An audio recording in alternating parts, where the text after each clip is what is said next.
सामने मुछ नूं ओ वट देवे जेड़ा चोरी करे ते वस्तियां डंगा चो बाहर आ जाए। गैरत आले संकल खा गए।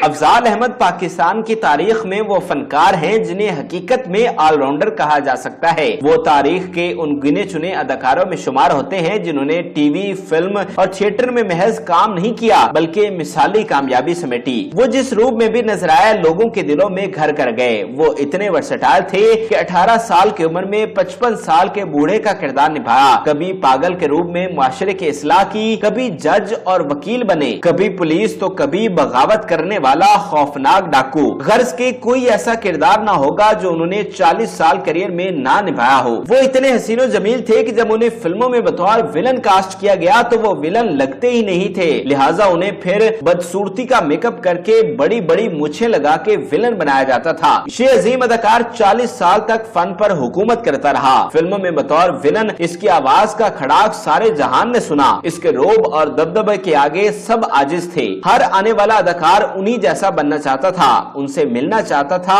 उनके पास बैठना चाहता था। टीवी में चाकर आजम जैसा अजीम शान किरदार उनके क्रेडिट पर है। थिएटर में उनके बनाए गए ड्रामे साल साल चलते। मगर जब मैं इस ऑलराउंडर फनकार का हाल देखता हूँ तो आंखें अश्कबार हो जाती हैं, हाथ कुछ लिखने से कपकपाने लगते हैं। वो गोरा चिट्टा आला तालीम याफ्ता नफीस गबरू जवान आज व्हील चेयर पर महदूद होकर रह गया है। उसकी रोब और दबदबे वाली आवाज रूठ गई है। आज वो कुछ बोलना भी चाहे तो समझ नहीं आती। वो फिल्मी दोस्त जो कभी उन्हें मुर्शिद माना करते थे आज न जाने कहां गायब हो गए हैं। पर्दा स्क्रीन के रानाइयों और ग्लैमर से दूर आज वो एक खामोश, गुमनाम और दर्दनाक जिंदगी गुजार रहा है। आज की इस बहुत ही खुसूसी वीडियो में हम आपको बहुत ही प्यारे अदाकार अफजाल अहमद के हाल के बारे में बताएंगे कि वो कहां और किस हाल में हैं। तेरे उदों दे यारां जदों तेरे हाथ च गुलेल हुंदी सी, हुण तू जदों साडे तो वध इस गंडासे नाल प्यार करना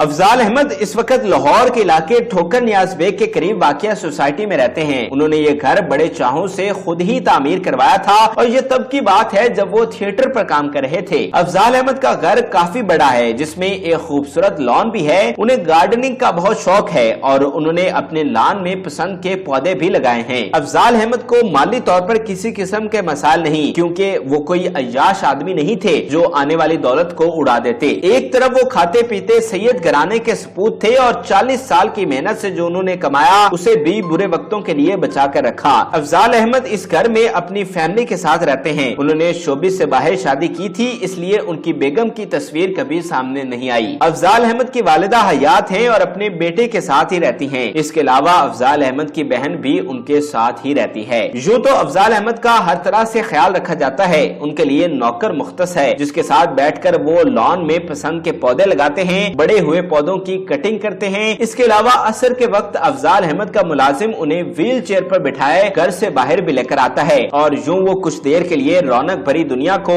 गाड़ियों के शोर शराबे और लोगों की चहल पहल को देखते हैं। अगर गुजरने वाला कोई उन्हें पहचान ले तो बड़ी अकीदत से मिलता है। अलबत्ता आजकल अफजाल अहमद बाहर नहीं आते बल्कि उनका सारा वक्त घर ही में गुजरता है। एक तरफ हमारे लिए खुशकिस्मती है कि उन्हें किसी किस्म के मसाइल का सामना नहीं, क्योंकि माजी के फनकारों को जहां बीमारियों ने आ घेरा वहीं रोटी को भी तरसे। अफजाल अहमद के पास जिंदगी की आसाइशें तो हैं, मगर उनकी हालत देखकर आंखें बेसाख्ता छलक पड़ती हैं। उनका उरूजो जवाब सोचने की कुव्वत खत्म कर देता है और जिंदगी की बेयकीनी बेसबाती खुलकर सामने आती है। अफजाल अहमद की जिंदगी मुकम्मल जदोजहद की दास्तान है। उन्होंने अपने करियर में एक लम्हा भी बैठकर सुकून से नहीं गुजारा। वो अपने काम से बेहद प्यार करते थे। वो सुबह से रात तक शूटिंग्स में मसरूफ रहते थे। दिन में कई फिल्मों की शूटिंग में हिस्सा लेते थे। हालांकि आप ये जानकर हैरान होंगे कि अफजाल अहमद शोबिज में आने का इरादा नहीं रखते थे। वो एक सैयद घराने में पैदा हुए थे। उनका घराना माली तौर पर मुस्तहकम था, इसलिए अफजाल अहमद को लाहौर के सबसे बड़े तालीमी इदारे HSN कॉलेज से तालीम दिलवाई गई। इसी दौरान उनकी दोस्ती मारूफ दानिश्वर और सूफी बाबा इशफाक अहमद से हो गई। इशफाक अहमद ने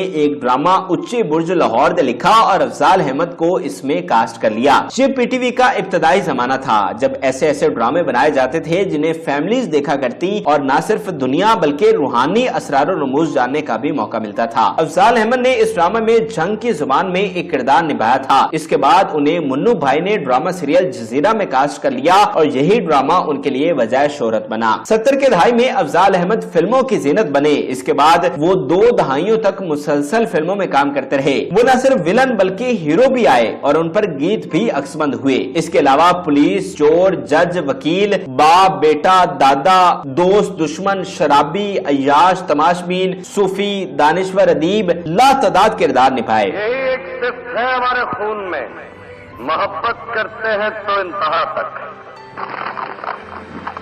اور نفرت کرتے ہیں تو بھی انتہا۔ ان کی بہت ساری فلموں میں سے مہندی فلم میں باپ کا کردار بہت یاد کیا جاتا ہے۔ مہندی جاوید شیخ کی بطور ہیرو ایک سپر ہٹ فلم تھی۔ افضال احمد ہیروئن کے باپ تھے اور جس طرح انہوں نے نیچرل اداکاری کی، لوگ بتاتے ہیں کہ شوٹنگ پر موجود تمام لوگوں کی آنکھوں میں آنسو تھے، اور جب فلم سنیما گھروں میں لگی اور بیٹی کی رخصتی کے وقت ان کی اداکاری دیکھی تو لوگ نم آنکھوں کے ساتھ سنیما گھروں سے باہر نکلے۔ افضال احمد ایک کنگ میکر اداکار تھے جنہوں نے نہ صرف خود شہرت حاصل کی بلکہ کئی دیگر لوگوں کو بھی سٹار بنایا، اور وہ صرف فلم اور ٹی وی نہیں بلکہ تھیٹر میں بھی اس کی کئی مثالیں موجود ہیں۔ 90 کی دہائی میں افضال احمد نے تھیٹر کا رخ کیا اور ڈرامے بنانے شروع کیے۔ انہوں نے اپنے سب سے بڑے ڈرامے گھنگرو گرا شریفوں میں میگا کو کاسٹ کیا۔ میگا کا یہ پہلا ڈرامہ تھا اور اسی ڈرامہ سے وہ تھیٹر کی سب سے بڑی اداکارہ بن گئی۔ اس کے علاوہ اور بھی کئی نام ہیں جنہیں افضال احمد نے متعارف کروایا اور وہ کامیاب ہوئے۔ آپ افضال احمد کی کام سے محبت اور جنون کا اندازہ اس بات سے لگا سکتے ہیں کہ جب انہیں فالج کا اٹیک ہوا تب بھی وہ کام پر ہی تھے۔ دراصل وہ بے تحاشا کام کرتے تھے اور اسی مصروفیت نے انہیں ایسی بیماری میں مبتلا کر دیا۔ یہ 2001 کی بات ہے جب وہ تمثیل تھیٹر میں موجود تھے۔ افضال احمد پر اچانک فالج کا اٹیک ہوا، ان کی زبان لڑکھڑا گئی اور ٹانگیں جواب دے گئیں۔ تب سے یہ عظیم فنکار سکرین سے جدا ہو کر گمنامیوں میں چلا گیا۔ ایک فالج نے اچانک سب کچھ بدل دیا۔ وہ جو کبھی انہیں مرشد اور استاد مانتے تھے منہ پھیرنے لگے اور کترانے لگے۔ ایک وقت میں سب سے کامیاب اور مؤثر آدمی اگلی ہی گھڑی بے آسرا ہو گیا۔ شوبز کی دنیا میں کون تھا جو افضال احمد کو نہ مانتا ہو، مگر اس برے وقت میں کوئی ان کا ساتھی نہ تھا۔ اور آج جب وہ کئی سالوں سے اپنے گھر میں بند ہیں اور حسین ماضی میں اپنے دوستوں کو یاد کرتے ہیں تو ان کی آنکھیں چھلک جاتی ہیں، کیونکہ ان میں سے کوئی بھی انہیں ملنے نہ گیا۔ ان کی آنکھیں آج بھی اپنے دوستوں کی منتظر ہیں۔ البتہ آخر میں یہاں پر میں سید نور کا ذکر کرنا چاہوں گا۔ 2012 میں انہوں نے ایک فلم شریکہ بنائی جس میں افضال احمد کے لیے انہوں نے خصوصی کردار لکھا، اور آپ یہ جان کر حیران ہوں گے کہ وہ ایک معذور ولن کا کردار تھا جو بول نہیں سکتا اور چل نہیں سکتا، کیونکہ افضال احمد کی بھی یہی حالت تھی۔ سب سید نور کا مذاق اڑا رہے تھے کہ ایک معذور آدمی اس کردار کو کس طرح نبھائے گا، مگر جب کیمرہ